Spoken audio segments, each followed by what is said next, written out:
Hello guys, my name is Mallikarjun. రీసెంట్గా నేను ఒక మంచి టెక్ జాబ్ తెచ్చుకున్నాను విత్ అన్ఎక్స్పెక్టెడ్ శాలరీ. ఈ ఛానల్లో జాబ్ రిలేటెడ్ టిప్స్, ఏ స్కిల్స్ ఉంటే ఏ జాబ్ వస్తుంది, ఎలాంటి టైప్స్ స్కిల్స్తో ఏ జాబ్కి అప్లై చేయొచ్చు, ఇలాంటి గైడెన్స్ అన్ని నేను ప్రొవైడ్ చేస్తాను. So please do subscribe my channel. So late చేయకముందే మనం వీడియో కంటెంట్లోకి వెళ్ళిపోదామా. సో రీసెంట్గా నాకు ఒక మంచి టెక్ జాబ్ వచ్చింది. నేను అనుకున్న దానికంటే ఒక 3 to 4 lakhs కంటే డబుల్ శాలరీతో మంచి కంపెనీలో జాబ్ ప్లేస్ అయినా. సో నాకు నా చుట్టూ ఉన్న ఫ్యామిలీ మెంబర్స్ కానీ ఫ్రెండ్స్ కానీ నన్ను అడిగిన క్వశ్చన్స్ ఏంటంటే, నీకు ఈ జాబ్ ఎలా వచ్చింది, చేసిన హార్డ్ వర్క్ ఏంటి, నువ్వు నేర్చుకున్న స్కిల్స్ ఏంటి, ఇవన్నీ నన్ను క్వశ్చన్స్ అడగడం జరిగింది. సో నేను దానికి ఈరోజు కామన్ క్వశ్చన్స్ తీసుకొని దానికి నేను ఆన్సర్ చేస్తున్నాను. సో మీకు ఏమైనా పర్సనల్గా క్వశ్చన్స్ ఉంటే కమెంట్ బాక్స్లో కమెంట్ చేయండి. I will answer for next video. Firstly మీకు చెప్పాల్సింది ఏంటంటే, నేను గ్రాడ్యుయేషన్ మెకానికల్ ఇంజనీరింగ్ కంప్లీట్ చేశాను. సో మెకానికల్ అనగానే కోడింగ్కి సూట్ అవుతుందా లేదా, మేబీ నాకు ఎలా అంటే కోడింగ్ ఎలా చేయాలో కూడా తెలియదు. Because non tech complete non tech నేను. సో ఎప్పుడైతే నేను కెరీర్ స్విచ్ అవుదాం అనుకున్నానో అప్పుడే నేను చాలా సెర్చ్ చేశాను. అప్పుడే తెలిసింది ఏంటంటే, నెక్స్ట్ వేవ్లో ఒక మంచి గైడెన్స్ ఇస్తున్నారు వాళ్ళ ఇన్స్టిట్యూట్ ద్వారా. అండ్ మనకు తెలిసిన నేటివ్ లాంగ్వేజ్లోనే మనకి కోడింగ్ నేర్పిస్తున్నారని తెలిస్తే, సో నేను అక్కడ జాయిన్ అవ్వడం జరిగిపోయింది. సో అందులో వాళ్ళు చేయడం వల్ల నేను నేర్చుకున్న స్కిల్స్ ద్వారా చాలా కంపెనీస్కి అప్లై చేశాను.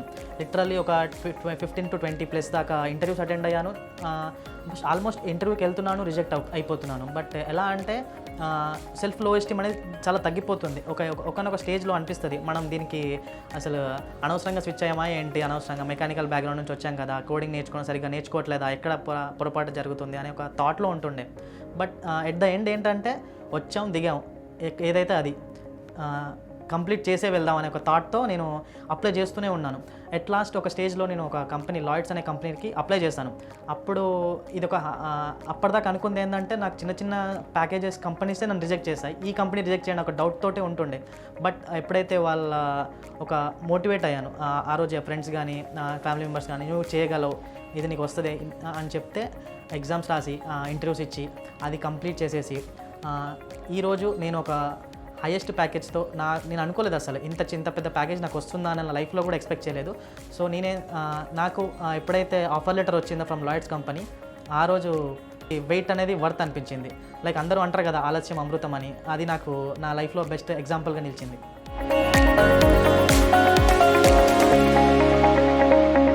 సో నన్ను రీసెంట్గా అడిగిన క్వశ్చన్స్ ఏంటంటే, నెక్స్ట్ వేవ్ ఇస్ రియలా ఫేకా, నెక్స్ట్ వేవ్లో జాయిన్ అవ్వచ్చా లేదా, ఇవన్నీ క్వశ్చన్స్కి నేను ఆన్సర్ చేస్తాను. ఏంటంటే నా రియల్ ఎక్స్పీరియన్స్తో చెప్తున్నాను.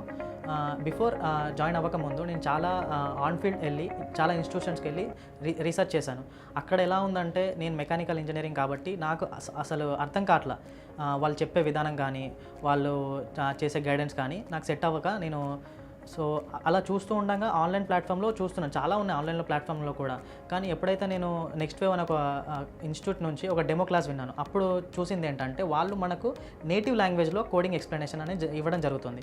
దానివల్ల ఏంటంటే, నువ్వు ఏ బ్యాక్గ్రౌండ్ అని అవ్వని, బీఎస్సీ అవ్వని, డిగ్రీ అవ్వని, మెకానికల్ ఇంజనీరింగ్ అవ్వని, సివిల్ అవ్వని, ఎవరైనా సరే వాళ్ళకి అర్థమయ్యేలా వాళ్ళు చెప్పడం జరుగుతుంది. సో దీనివల్ల ఏంటంటే, ఎవరైనా జాయిన్ అయినా సరే వాళ్ళు జస్ట్ ఫోకస్గా వాళ్ళు చెప్పేది విని వాళ్ళు కోడింగ్ ప్రాక్టీసెస్ చేస్తే ఎవరికైనా ఇక్కడ జాబ్ అనేది ఈజీగా వచ్చేస్తుంది. నా సజెషన్ ఏంటంటే, నెక్స్ట్ వేవ్ ఇస్ బెటర్ అండి. ఎందుకంటే మనం అనుకుంటాం ఆన్లైన్ కదా, మంచిగా ఉంటుందా ఉండదా ఏంటి, ఇప్పుడు అంటే ఆన్లైన్లో ఎలా అంటే మనం కోడింగ్ ప్రాక్టీసెస్ చేస్తూ ఉంటే వాళ్ళు నిజంగా కరెక్షన్ చేస్తారా లేదా, బాగుంటుందా, ఇవన్నీ క్వశ్చన్స్ ఉంటాయి. బట్ ఏంటంటే రియల్ టైం వాళ్ళు ప్రాజెక్ట్స్ తీసుకొస్తారు.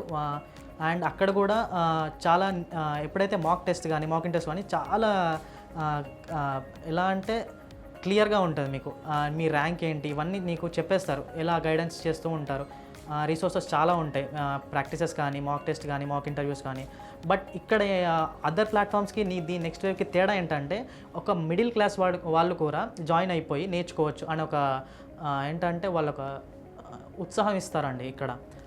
అదే మెయిన్ నాకు నచ్చింది. ఎందుకంటే చాలా తక్కువ ఫీజుతో ఇంత మంచి ఏమంటారు ఎక్స్పీరియన్స్తో, చాలా ఎక్స్పీరియన్స్ అండి. రాహుల్ సార్ కానీ ఇక్కడ గిరీష్ సార్ కానీ వాళ్ళ ఎక్స్పీరియన్స్తో మనకి ఇవ్వడం అనేది it's like a biggest opportunity for us అంటే మిడిల్ క్లాస్ వాళ్ళకి ప్రతి ఒక్కరికి కూడా ఏంటంటే ఎవరైనా జాయిన్ అవ్వచ్చు, ఏదైనా చేయవచ్చు. జస్ట్ ఫోకస్గా వాళ్ళు చెప్పింది చేస్తే మాత్రం జాబ్ పక్కా వస్తుందండి. ఇది నా గ్యారంటీ. ఇప్పుడు నేను నెక్స్ట్ వేలో జాయిన్ అయినాక ఎలా క్లాసెస్ విన్నాను, డౌట్స్ వస్తే ఎలా క్లారిఫై చేసుకున్నాను అనే దాని గురించి చెప్తాను. ఫస్ట్ ఆఫ్ ఆల్ జాయిన్ అయినాక మనకి ప్లాట్ఫామ్లో క్లాసెస్ ఉంటాయండి. అందులో నేటివ్ లాంగ్వేజెస్ లైక్ హిందీలో ఉంటాయి, తెలుగులో ఉంటాయి, ఇంగ్లీష్లో ఉంటాయి. మీకు నచ్చిన లాంగ్వేజ్లో సెలెక్ట్ చేసుకొని మనం క్లాస్ వినొచ్చండి. అందులో ఎప్పుడైతే మనకి వింటున్న కొద్దిగా డౌట్స్ వస్తాయి, అప్పుడే దాని కింద ఏం చేయాలంటే నీకు వచ్చిన డౌట్ని పోస్ట్ చేస్తే within 12 hours or 8 to 12 hours లోపు మనకి ఒక సపరేట్ టీం ఉంటుంది, డౌట్స్ క్లియర్ చేసే టీం. వాళ్ళు మనకి డౌట్స్ అనేవి క్లారిఫై చేస్తారు. సో మీ డౌట్స్ అన్ని నేను క్లారిఫై చేశానని అనుకుంటున్నాను. ఇంకా మీకు డౌట్స్ ఉంటే జెక్వేలో జాయిన్ అవ్వాలా వద్దా అని అనుకుంటే మాత్రం అంత డౌట్ పడకండి. ఎందుకంటే మెకానికల్ ఇంజనీరింగ్ నుంచి వచ్చిన నేనే ఇక్కడ ఇంత మంచి టెక్ జాబ్ తెచ్చుకున్నానంటే దానికి కారణం నెక్స్ట్ వే వాళ్ళ సపోర్టింగ్ టీం అండి. It's very good team actually చెప్పాలంటే. మనకి రిసెషన్ టైంలో జాబ్ వస్తుందా రాదా అనే ఒక టైంలో మన మెంటల్ కండిషన్స్ని తెలుసుకొని వీళ్ళు ఎలా పర్ఫామ్ చేయగలుగుతారు, వీళ్ళకి ఎలా సపోర్ట్ ఇవ్వాలి అనే ఒక బెస్ట్ ఎగ్జాంపుల్ అండి వీళ్ళ టీం. సో నాకు ఇచ్చిన గైడెన్స్ ప్రకారం నేను చేశాను. సో ఈ టెక్ జాబ్ తెచ్చుకున్నాను. సో మీరు కూడా వాళ్ళు చెప్పినట్టు చేస్తే మనం ఈజీగా సెటిల్ అవ్వచ్చండి ఒక మంచి టెక్ జాబ్లో. మీకు ఇంకేమైనా డౌట్స్ ఉంటే కమెంట్ బాక్స్లో కమెంట్ చేయండి. నేను దాని గురించి క్వశ్చన్స్ నెక్స్ట్ వీడియోలో చేస్తాను. Thank you. All the very best.